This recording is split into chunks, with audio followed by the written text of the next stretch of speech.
ထားခဲ့တာလေငါတို့အေး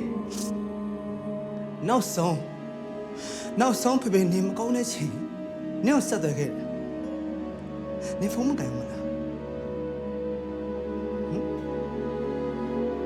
နင့်ဘာလဲ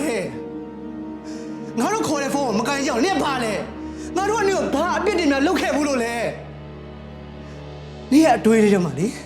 အိမ်မှာဘာများဖြစ်နေမလဲဆိုတော့စစ်ကလေးနဲ့ဖုန်းကင်ခဲ့လို့ရှိရင်လေဖေဖေရဲ့နောက်ဆုံးချိန်ထိနင့်ကိုတန်းတာပြီးတော့နေသွားကြဘာအကြောင်းမှမရှိဘူးခေတာရဟာဖေးနောက်ဆုံးချိန်မှာဖေးနာမမရှိတဲ့ယူချုံမရဘူး